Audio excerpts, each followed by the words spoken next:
My friend Jake was 100% convinced his girlfriend was about to dump him. And honestly, after what happened that night, I thought so too.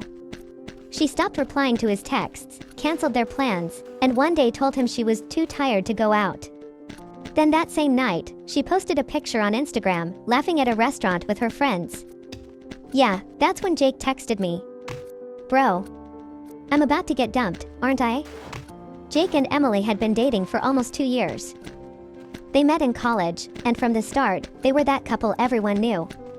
Always together. Always laughing. Jake used to say stuff like, "Man, I think I'm gonna marry this girl." Which is hilarious because Jake once forgot his own birthday. But somehow he remembered every single anniversary with Emily.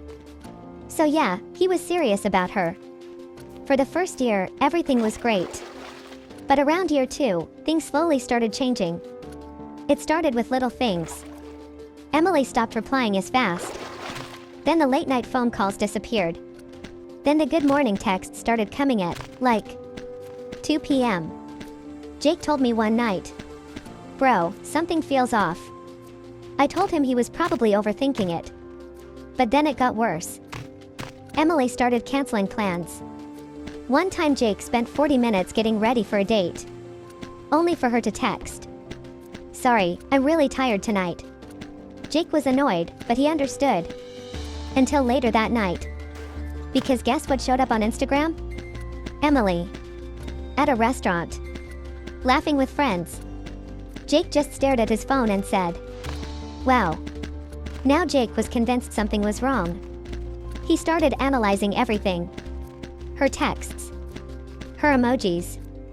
Even the number of exclamation points she used. One night he called me and said, "Bro, she used to send 3 heart emojis. Today she only sent 1. I told him, "Jake, I don't think that's how relationships work." But in his head, the story was already written. He thought she was losing feelings. Or worse, that she was talking to someone else. So for the next couple of weeks, things got really awkward between them. Short conversations. Lots of silence. And a ton of overthinking. Then one day Emily texted him, "Hey, can we talk?" Jake looked at his phone and saw the 4 words every guy dreads. "We need to talk." He immediately called me and said, "Yep. This is it. I'm getting dumped." They met at a little coffee shop they used to go to all the time. Jake told me the whole place felt weirdly quiet. Emily looked nervous.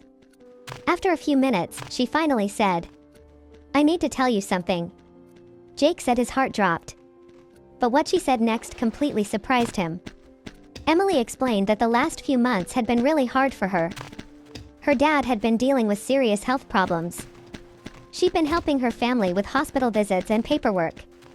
She didn't tell Jake at first because she didn't want to worry him. And when things got stressful, she just shut down emotionally.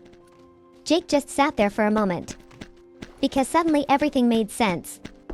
The canceled plans. The distance. The weird texting. It wasn't about him at all. Jake finally looked at her and said, "You know, you could have told me." Emily said she didn't want to feel like a burden. Jake laughed and said, "Emily, I've been stressing for 2 months thinking you were about to dump me. Meanwhile, you were just dealing with life." After that conversation, things slowly got better. Jake started helping her more. Driving her to hospital visits. Being there when she needed someone to talk to. A few months later he told me something that stuck with me. He said, "Sometimes when someone pulls away, it doesn't mean they stopped caring. Sometimes they're just fighting a battle you can't see." And honestly, that might be the most adult thing Jake has ever said. Which is impressive. Considering he still forgets where he parks his car.